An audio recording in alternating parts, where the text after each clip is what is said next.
शिक्षण एवं अनुदेशन में अंतर स्पष्ट कीजिए। शिक्षण शिक्षक और छात्र के मध्य होने वाली अंतःक्रिया है जिसका उद्देश्य छात्र के व्यवहार में वांछित परिवर्तन लाना है। अनुदेशन क्या है कि अनुदेशन का तात्पर्य शिक्षण की उस क्रिया से है जिसमें प्रशिक्षण नहीं आता। अध्यापक द्वारा किया गया तथ्यात्मक आलोचनात्मक ज्ञान अनुदेशन कहलाता है।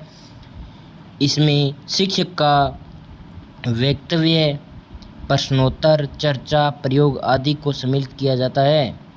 शिक्षण और अनुदेशन में अंतर।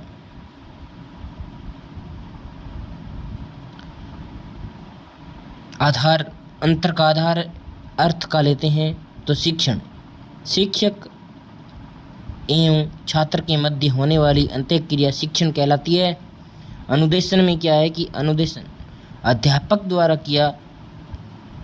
दिया जाता है या दिया गया तथ्यात्मक आलोचनात्मक ज्ञान अनुदेशन कहलाता है। क्या है कि तथ्यात्मक और आलोचनात्मक ज्ञान है अध्यापक के द्वारा दिया जाता है, उसे अनुदेशन कहा जाता है। उद्देश्य शिक्षण का उद्देश्य एक निश्चित विषय वस्तु का ज्ञान, अवबोध या कौशल प्रदान करना है। अनुदेशन का उद्देश्य छात्र को निश्चित विषय वस्तु का ज्ञान या अवबोध कराना है। विकास शिक्षण के माध्यम से छात्र के सभी पक्षों ज्ञानात्मक, भावात्मक एवं क्रियात्मक का विकास किया जाता है। और अनुदेशन में क्या है कि अनुदेशन के माध्यम से छात्र के केवल ज्ञानात्मक पक्ष का विकास किया जाता है।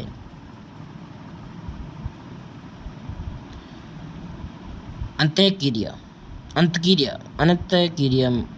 मतलब ये है कि अंतःक्रिया जो अध्यापक और शिक्षक के मध्य होती है या शिक्षण और अध्यापक के एवं छात्र के मध्य अंतःक्रिया होना आवश्यक है।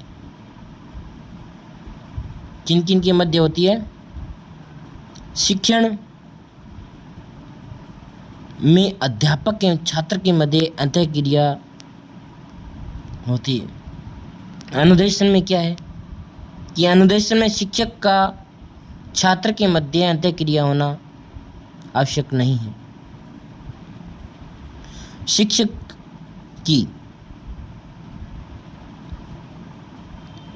शिक्षण में अध्यापक एवं छात्र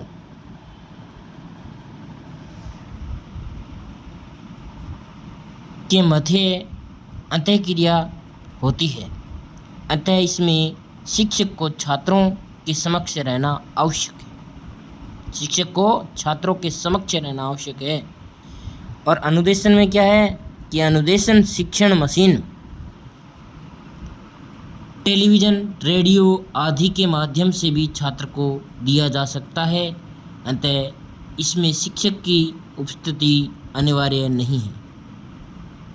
जैसे कि मैं वीडियो बना रहा हूँ और मोबाइल के माध्यम से कोई भी अगर सुन रहा है तो ये अनुदेशन है। क्षेत्र की बात करें तो शिक्षण का क्षेत्र अपेक्षाकृत व्यापक है। शिक्षण का जो क्षेत्र है वो व्यापक है। इसमें अनुदेशन के साथ साथ प्रशिक्षण, अनुबंधन आदि क्रियाओं को भी शामिल किया जाता है। अनुदेशन में क्या है कि अनुदेशन का क्षेत्र शिक्षण की अपेक्षा संकुचित है। यह शिक्षण का ही एक अंग है। संबंध शिक्षण का क्षेत्र व्यापक होने के कारण उसका संबंध समझ को प्राप्त करने के साथ साथ आदतों के निर्माण से भी है। अनुदेशन का संबंध केवल समझ को प्राप्त करने के प्रयास, ज्ञानार्जन एवं विश्वास के परिवर्तन से है। अब प्रेरणा के आधार पर देखें तो शिक्षण को प्रेरणा के माध्यम से श्रेष्ठ बनाया जाता है। और अनुदेशन में प्रेरणा का कोई स्थान नहीं है। प्रभुत्व,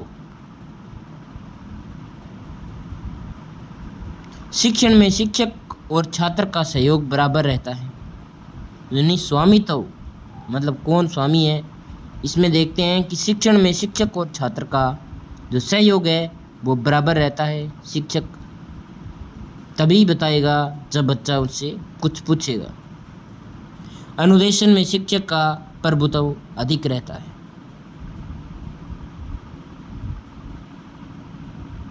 यानी अध्यापक ने पढ़ा दिया और काम कंप्लीट। अगर शिक्षक ने छात्र ने बढ़िया पढ़ा है तो भी अच्छा, अगर नहीं पढ़ा तो भी कोई बात नहीं। इसमें अनुदेशन में शिक्षक का प्रभुत्व अधिक रहता है।